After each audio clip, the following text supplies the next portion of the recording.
नमस्कार। आप देख रहे हैं विजडम इंडिया न्यूज। स्वागत है आपका कार्यक्रम आज के इतिहास में। सबसे पहले जानिए आज के बारे में। आज तारीख है 29 जून 2025, दिन रविवार। हिंदी कैलेंडर वैदिक पंचांग के अनुसार आज शुक्ल पक्ष की चतुर्थी तिथि है। विक्रम संवत के अनुसार सन 2082। तो आइए बात करते हैं 29 जून की। आज के इतिहास में 29 जून की तारीख क्यों इम्पोर्टेंट है। सबसे पहले बात करते हैं साल 29 जून 1757 की। आज ही के दिन मीर जाफर ने बंगाल, बिहार और उड़ीसा के नवाब की गद्दी संभाली। यह घटना पलासी युद्ध के कुछ ही दिनों बाद हुई, जिसमें अंग्रेजों ने नवाब सिराजुद्दौला को हराया था।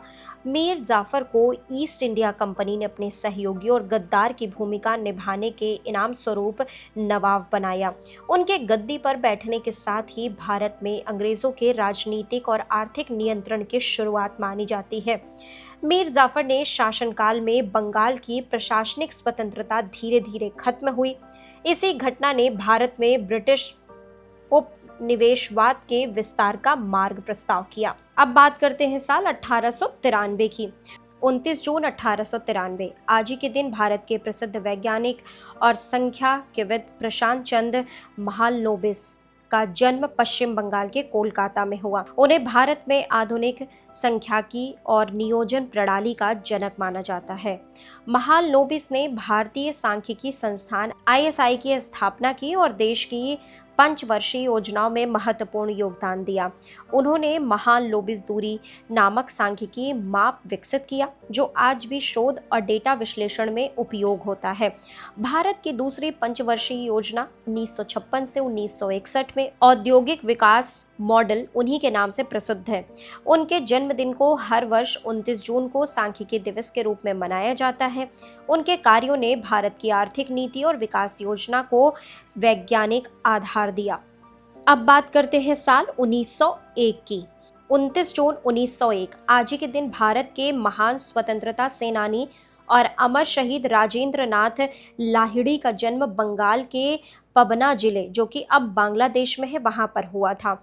वे भारत के प्रसिद्ध क्रांतिकारी संगठन हिंदुस्तान रिपब्लिकन एसोसिएशन यानी HRA के सक्रिय सदस्य थे। लाहिड़ी ने अंग्रेजी हुकूमत के खिलाफ काकोरी कांड, जो 1925 में महत्वपूर्ण भूमिका निभाई गई, जिसमें ब्रिटिश खजाने को लूटकर क्रांति के लिए धन जुटाया गया। वहीं ब्रिटिश सरकार ने उन्हें देशद्रोह और सशस्त्र विद्रोह के आरोप में गिरफ्तार किया। मात्र 25 वर्ष की आयु में उन्हें 17 दिसंबर 1927 को गोंडा जेल में फांसी दे दी गई। राजेंद्र नाथ लाहिड़ी का बलिदान भारतीय स्वतंत्रता संग्राम के इतिहास में साहस और देशभक्ति की मिसाल है। अब बात करते हैं साल 1961 की। 29 जून 1961 आज ही के दिन भारत के प्रसिद्ध स्वतंत्रता सेनानी और देश के प्रथम रक्षा मंत्री सरदार बलदेव सिंह का निधन हुआ। वह आज़ादी के संघर्ष में सक्रिय रहे और भारत के विभाजन के समय अहम भूमिका निभाई। 15 अगस्त 1947 को भारत की स्वतंत्रता के बाद उन्हें देश का पहला रक्षा मंत्री नियुक्त किया गया। सरदार बलदेव सिंह ने देश की सुरक्षा व्यवस्था और सशस्त्र सेनाओं को सुदृढ़ करने में महत्वपूर्ण योगदान दिया। वे तत्कालीन प्रधानमंत्री जवाहरलाल नेहरू के निकट सहयोगी थे और संकट के समय कुशल नेतृत्व की मिसाल बने। उनका योगदान न केवल रक्षा क्षेत्र में बल्कि देश की एकता और अखंडता को मजबूत करने में भी याद किया जाता है। अब बात करते हैं साल 2000 की। 29 जून 2000 आज ही के दिन दुनिया की प्रमुख टेक्नोलॉजी कंपनी IBM ने उस समय का विश्व का सबसे तेज कंप्यूटर बनाने का रिकॉर्ड अपने नाम किया। इस सुपर कंप्यूटर का नाम ASCI वाइट रखा गया, जिसे अमेरिका के लॉरेंस लिवरमोर नेशनल लेबोरेटरी के लिए विकसित किया गया था। यह सुपर कंप्यूटर एक सेकंड में 12.3 ट्रिलियन कैलकुलेशन यानी टेरा फ्लॉप्स करने में सक्षम था। इसका मुख्य उद्देश्य परमाणु परीक्षण, रक्षा अनुसंधान और वैज्ञानिक गणनाओं में तेजी लाना था। उस समय ASCI वाइट ने कंप्यूटिंग स्पीड में नया वैश्विक मानक स्थापित किया। IBM की इस उपलब्धि को 21वीं सदी में कंप्यूटर विज्ञान और शोध क्षेत्र में बड़ी छलांग माना गया।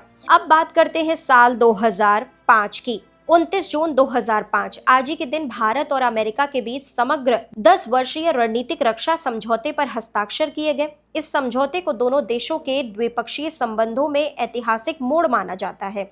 इसका उद्देश्य रक्षा सहयोग, सैन्य प्रशिक्षण, संयुक्त अभ्यास, तकनीक हस्ताक्षरण और आपदा प्रबंधन में सहयोग बढ़ाना था। इस समझौते ने भारत अमेरिका के रक्षा और रणनीतिक संबंधों को नई दिशा दी, जिसका आधार आगे चलकर भारत अमेरिका परमाणु समझौता 2008 बना। समझौते के तहत दोनों देशों ने साझा सुरक्षा चुनौतियों का सामना करने, आतंकवाद के खिलाफ सहयोग और एशिया प्रशांत क्षेत्र में स्थिरता सुनिश्चित करने की प्रतिबद्धता जताई। यह समझौता भारत की वैश्विक रणनीति स्थिति को मजबूत करने में अहम साबित हुआ। अब बात करते हैं साल 2007 की। 29 जून 2007 आज ही के दिन दुनिया का पहला आईफोन, जिसे एप्पल का स्मार्टफोन कहा जाता है, आधिकारिक रूप से बाजार में लॉन्च किया गया।